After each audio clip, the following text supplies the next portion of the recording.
been, although that's the case, there have been several women who've made their mark in different aspects of motor racing. Today we've got Sarah Missier, and she has defied the odds in not just being a female race car driver, but also the Caribbean's first finalist for the Formula Woman race. And that competition is going to take place in the UK in March, and she's here to share her journey to this driver's seat as she as we lead up to her preparation for the big competition coming in March. Good. Is it evening now? Yes. Good evening. Is it Sarah or Sarah? Hi, it's Sarah. Oh, hi, Sarah. How are you doing? I'm very good, thank you. Thank you for having me. Oh, we're very excited to talk with you about your accomplishments. All right, so I know that before you started racing, you were doing something else. You were an equestrian athlete. Is that what they call them? Yes, I was an equestrian.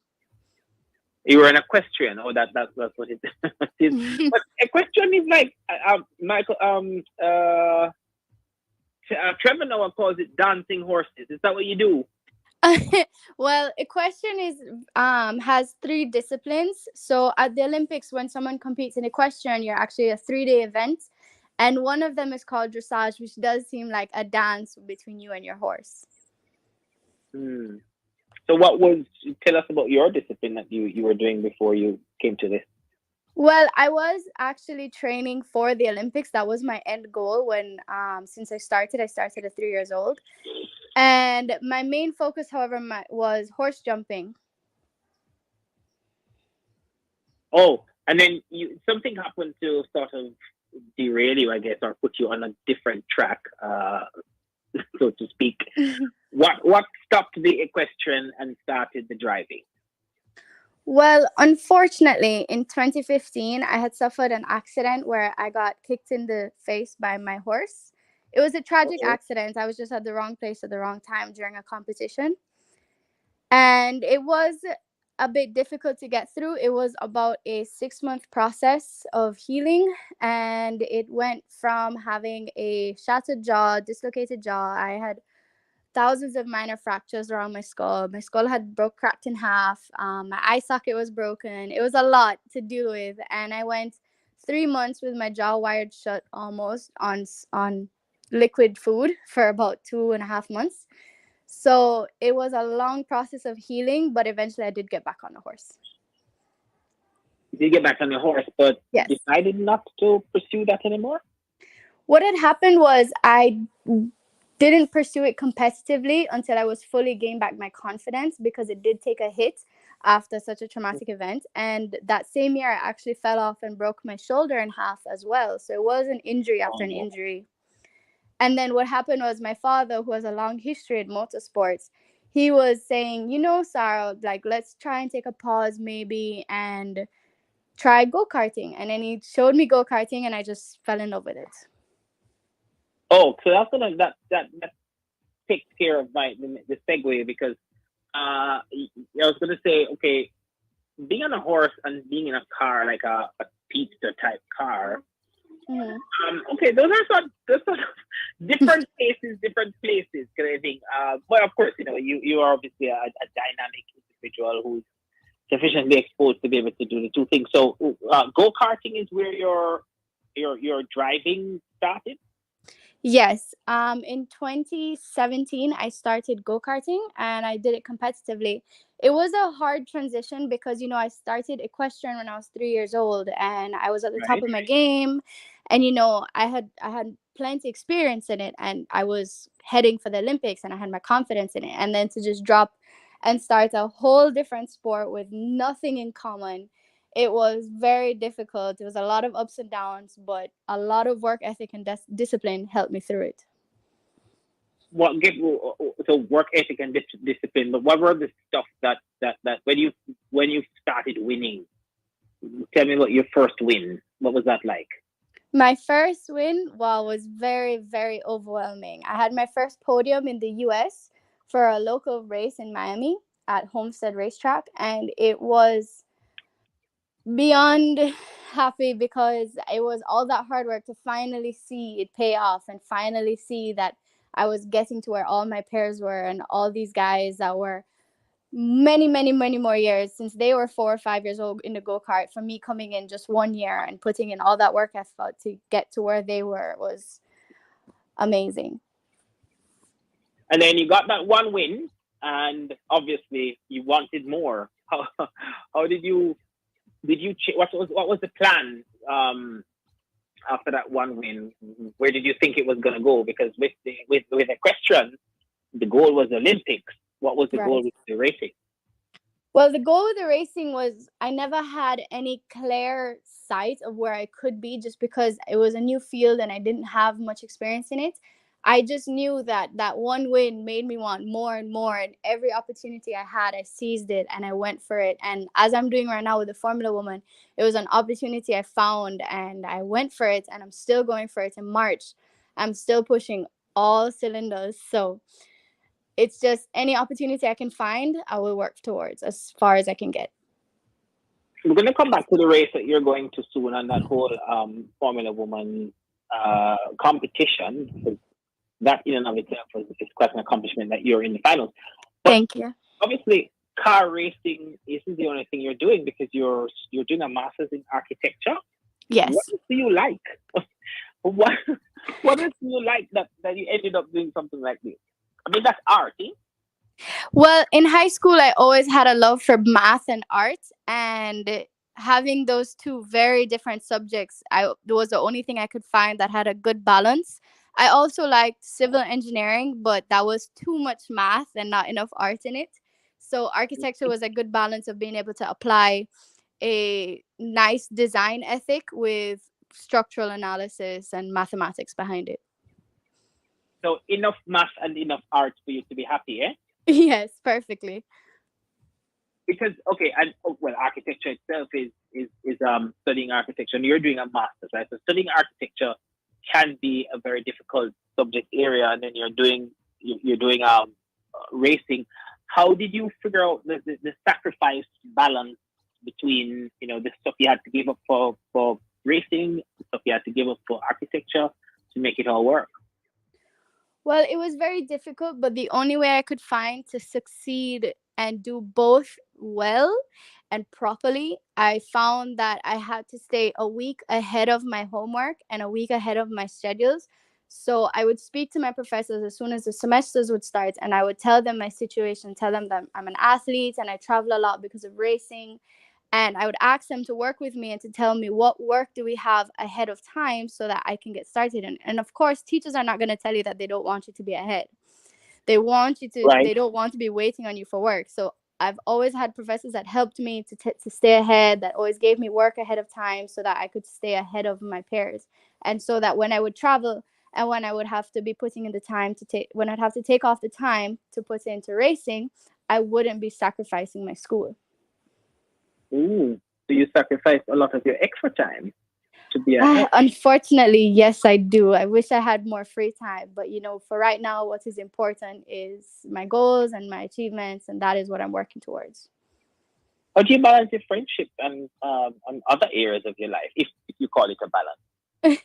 Well, for me, that balance is very hard to maintain, but fortunately, I've had very good friends that even if they don't hear from me for a while, they don't think that that's me staring away from the friendship. So even with my friends, I would talk to them every so often. It would be like we've always been speaking every single day.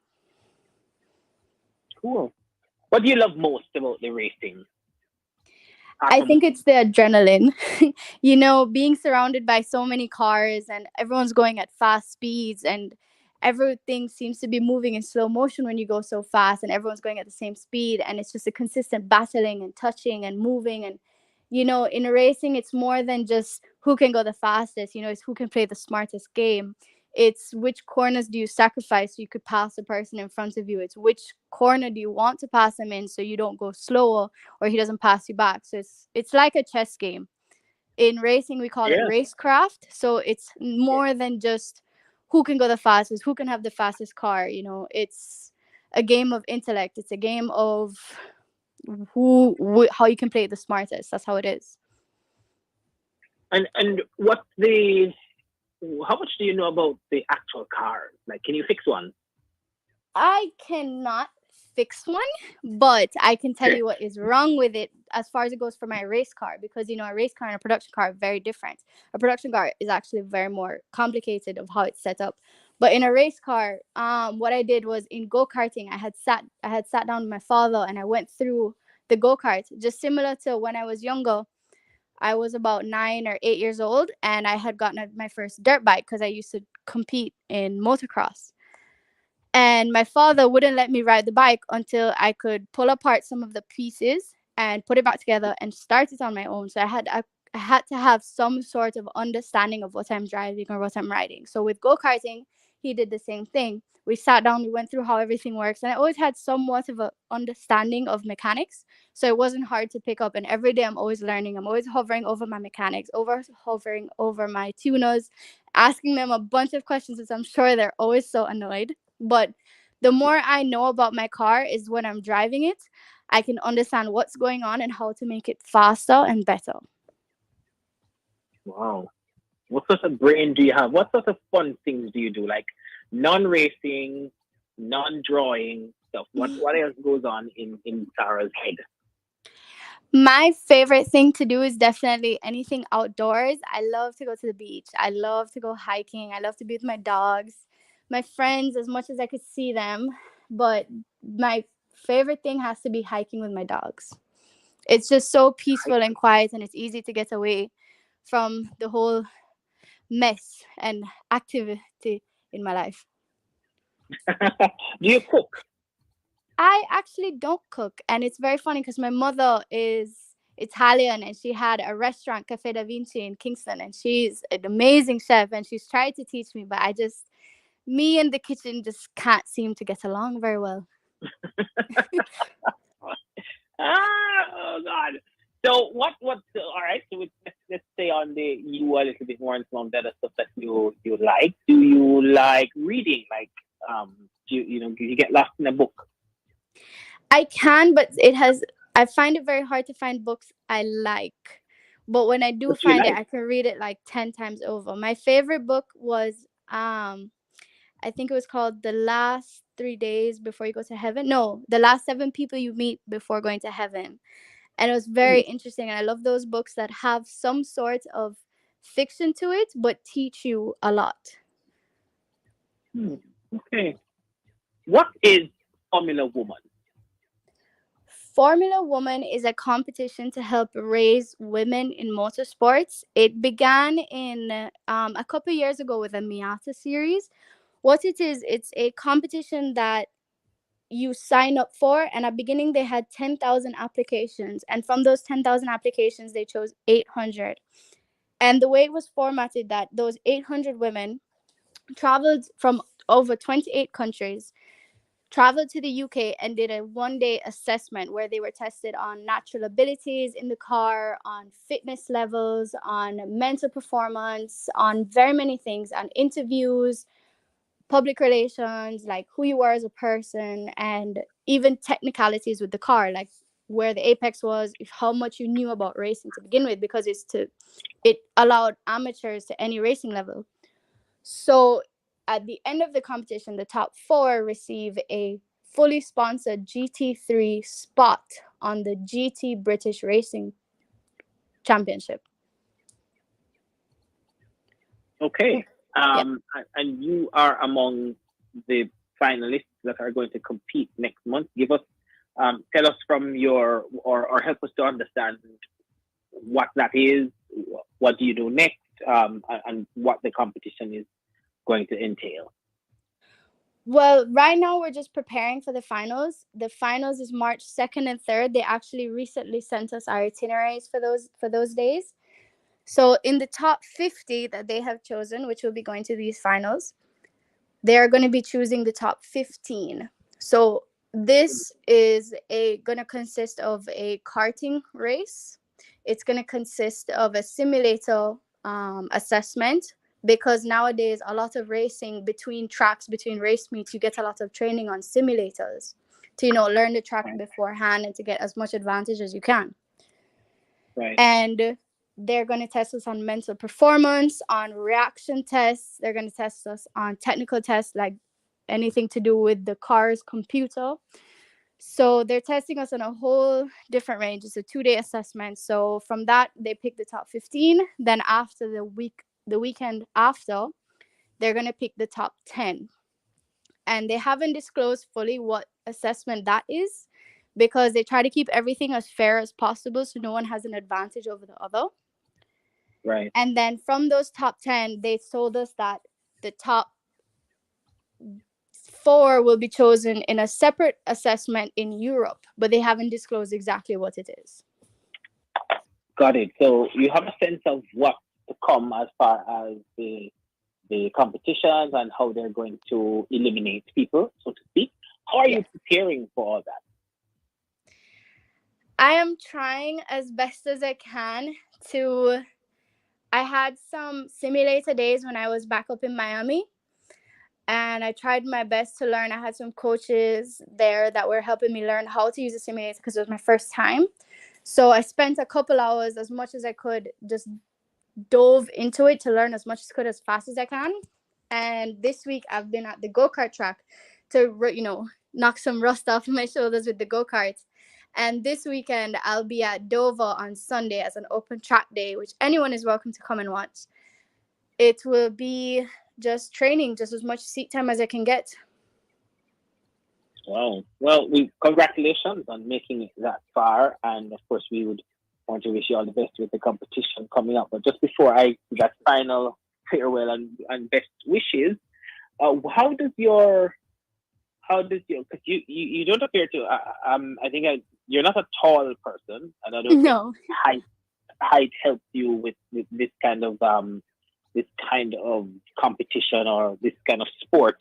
Do you find that that's an advantage? Repeat the question, I'm sorry.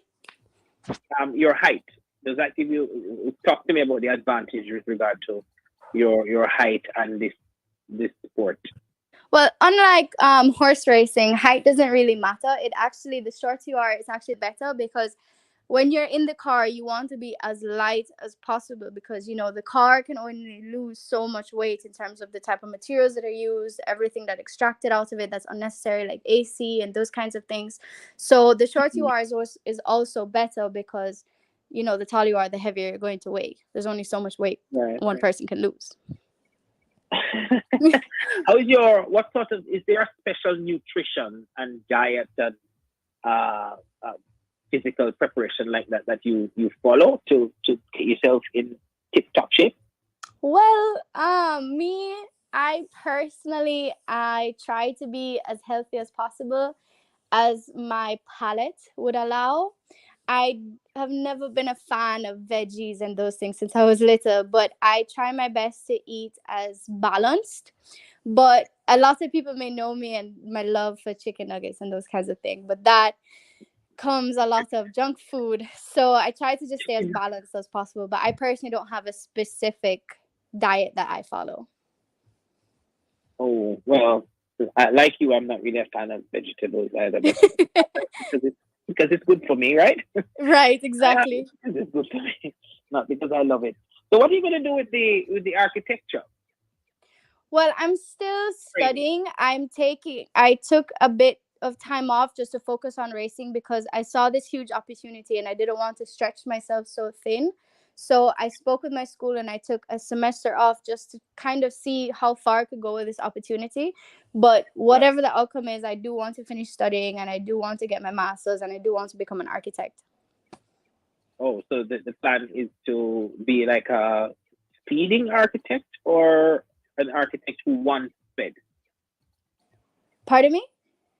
Are you going to leave this racing behind when you turn to architecture, or are you just No. Racing will always be priority at this moment, but in the future you always need a good plan B to kind of keep your feet on the ground.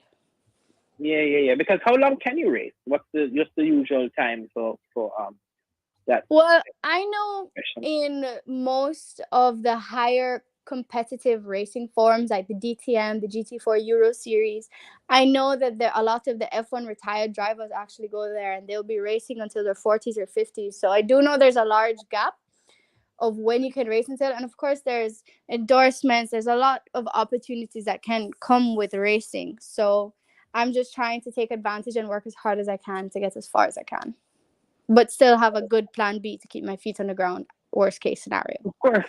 Yeah, worst case scenario, she says. Well, you sound like you are a young person, about 24 years old, who has done quite a lot. I mean, you said you've been doing equestrian training since you were 3 years old. So, wow, you would have had a whole lifetime of one thing, and now you're creating another lifetime in this other thing. Yes, exactly. We're proud of your accomplishments, and congrats again for that. And you leave Jamaica when to go to the UK for your Formula Woman competition? I'm leaving on Monday morning. Monday morning. Okay, and then of course you go to race this weekend at Dover. Yes. And we wish you the best. What time does the Dover thing get going so that people can figure out what time to come see you? Well, we'll be there around 9 a.m. So anywhere between 9 or midday is good time. Okay. And how do we follow and stay in touch with all of what you're doing and the competition that you're about to start up? You can follow me on Instagram. My Instagram username is Sarah Mizer. And I will be posting as many updates as I can. You can also follow Formula Woman Racing, and you can spam them with Jamaican flags and tell them they want to see the Jamaica up there. So that is as much as you could follow, yes. Sarah Mizer, that's SARAMISIR? Yes. One word. There you go. Thank you so much, Sarah, for taking the time. We wish you the best, and I wish you some chicken nuggets on the flight. Thank you so much. It means everything to have all this support. All right. Bless you. Same to you. All right. So that was a nice, inspiring story about. I should have mentioned that Sarah received an RGR Gleaner Sports Foundation award last year for Motorsport Athlete of the Year. So we wish her congrats. Well, we say congrats for that, and that just obviously added to all of this fantasticness that she has done. And we wish her the best for the competition. I'm going to follow her on Instagram so that I can keep people informed, just in case you don't remember to do it. Okay. All right. Do we go to a break or do I go straight to the other? Let's take a break. All right, cool.